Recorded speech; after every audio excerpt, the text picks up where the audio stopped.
What do you expect on this restart? I mean, it's going to be wild, you know. If we can just maintain our own here and kind of get spread out a little bit, I think we'll be fine. I think he's right, Alan, and I think we're all excited to see what's going to happen. So to just wind that quote back from Donnie Wingo just a second ago, you never know what's going to happen at the end of these races. They will be dramatic. They will be exciting. At times, they've been a little frightening.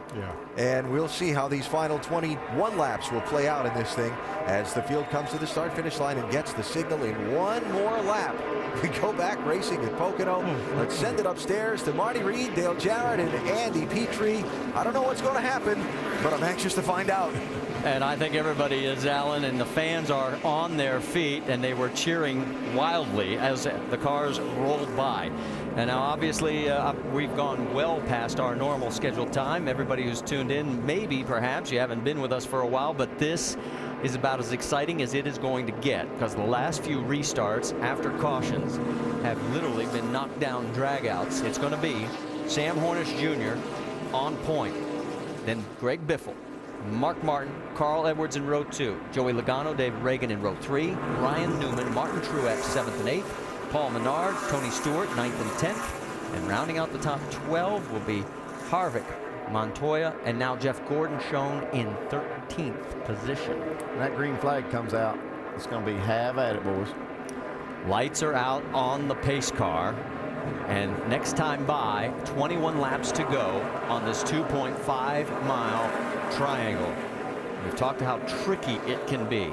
I think it's just going to get downright nasty here for the last few laps. Oh, I tell you what, we had a great crowd here today, and all these restarts, they've been, you know, treated to some really good excitement, but the ones that have stuck around are all on their feet right now, anticipating exactly what we are. A lot of fun right here. We have had it. It was a great crowd. In fact, the word from officials, the campground we mentioned at the very beginning of the broadcast, about what, 4.5, 5 hours ago, 30% larger crowd in the infield camping area. There gives you an idea of just how many are still there. And as they come through turn number 3, you can hear the crowd in the background as the pace car will get ready to pull down onto pit road. Sam Hornish in the 77. He's got the older tires. He stayed out. Greg Biffle has 2 tires. There are cars further back with 4. We're going to find out. Green flag flies, and we're racing again at Pocono. Hang on. Contact. Well, we didn't talk much about Mark Martin, but don't count him out in this mix. That long straightaway, it's almost 3/4 of a mile long, into the corner. Biffle on the low side. He hits that bump. Getting a run off the corner. Yeah, Carl Edwards really loose down on the inside. Martin Truex picked up a couple of spots. Look at him, he's right behind Edwards. Here we go. Jimmy Johnson going way low in the 48 on the right side there, almost into the mud. Right alongside the 11 of Denny Hamlin. It's Tony Biffle for the lead. All this action going on all over the track, and Biffle's got the lead from Sam Hornish Jr. Harvick got around Gordon a little bit further back. There's a 3-wide action. Through turn 3 again.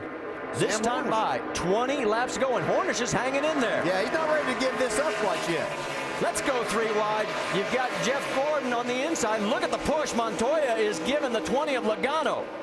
And this looks like a Talladega race. Yeah, the problem is we don't have that 33-degree bank. No, it's flat when they get there. Little smoke from the 11 of Denny Hamlin. Look at Johnson trying to go underneath Gordon. The teammates side by side. They've had their issues off and on this year.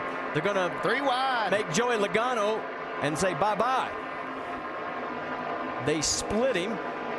There's Jamie McMurray, Jeff Burton, who had a great car early in this race. He's trying to fight his way back into the mix. And Hamlin gets a good run off the tunnel turn. Montoya and Menard side by side. See Johnson trying to make that inside work. He's going to try to go to the inside of Paul Menard, who's beside Juan Pablo Montoya.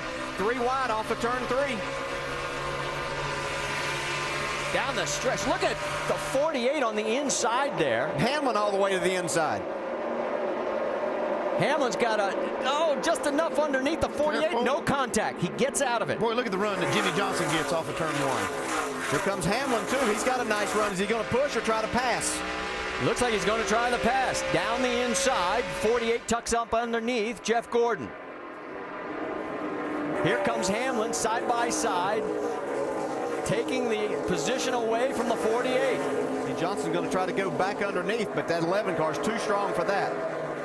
And who is loving all of this? Greg Biffle up front. He's opened up an 0.8 of a second lead over Sam Horner. He's running the fastest laps of the race right now. These cool conditions, intensity level is high. Greg Biffle is getting it done, Mike. Oh, he absolutely is. And this reminds me of a conversation I had with his crew chief, Greg Irwin, this morning. I asked him, what did you learn here in June? And he said two things. We need to be better on fuel mileage, but most importantly, we need to be better on restarts. We need speed early in a run. We didn't have that in June. We made sure we built that into the setup of this race car so that we would not get bitten by that again. Obviously, from the looks of that restart, they've taken off pretty good.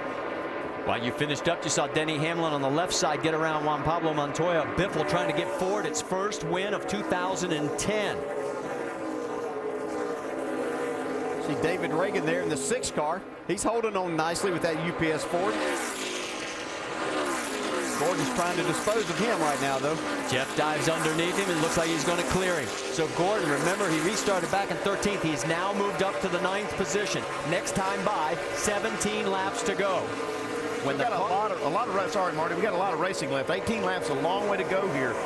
Jeff Gordon's still got a lot of time left to make these passes and make his way up there. About 45 miles worth, thereabouts. Here goes Denny Hamlin under Reagan. So Reagan starting to slide backwards. There's Jimmy Johnson underneath the 42 of Montoya. That is 4 positions side by side. They are duking it out for 12th. While all this goes on, here comes Menard trying to get in the mix. You're not missing anything up front. Biffle has now opened up a 1.8 second lead over Sam Hornish Jr. And for the ailing Jack Roush at the Mayo Clinic, that's the best news. That's music to his ears. Oh, he's loving this. I guarantee he's watching. Let's check in with Carl Edwards, another one of his drivers. That is 2nd, 3rd, and 4th. You got Hornish, followed by Carl, followed by Tony Stewart. Hornish doing a great job staying out here in front of these guys and making the most of their strategy play.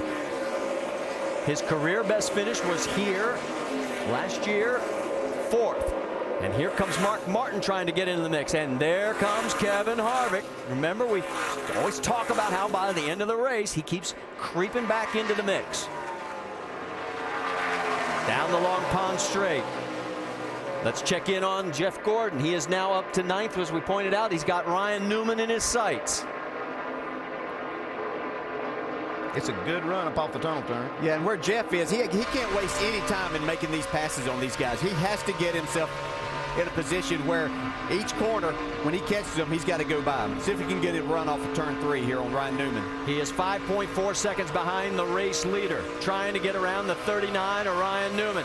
Down that long front straightaway.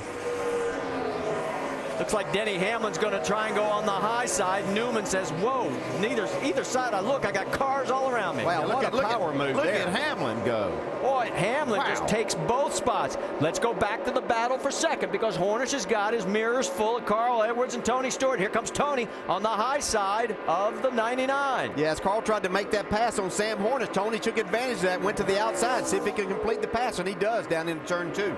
So move Tony Stewart up to 3rd. Biffle's lead now 2.7 seconds. The rocket ship up front belongs to that man right there, Greg Biffle. They have worked that 2-tire strategy all day long. It's the 3rd time they've done it. Here comes Harvick. Kevin, the points leader, right now in 6th, and he is running some great laps as he is watching what's going on in front of him. He's got this side-by-side battle of Mark Martin and Carl Edwards. He's going to try to catch a draft off of these two, and he's catching them. Mark taking the low line in the 5 underneath Carl Edwards. Can he get the job done? It's awfully rough down there. You can see the car just moving all over the place. And Biffle just continues to run the fastest laps of anybody out there. He's just setting sail. These guys all have to pass somebody, and Greg Biffle doesn't have to pass anybody. He's just got the clean air. To give you an idea, Biffle's last lap, 54.9 seconds. 2nd place Hornish, 55.7. That's huge. Yeah, the closest that we saw to that on that last lap was Denny Hamlin at 55.02, and that's still slower than what the leader's running. You saw Jeff Burton. There he is, taking a look underneath the 6 of David Reagan. He looks like he's going to be able to take that spot, and he does. So give Burton the 12th position on the racetrack. His next target will be Jimmy Johnson. There. This is unbelievable. Greg Biffle has got himself a race car. 3.8 seconds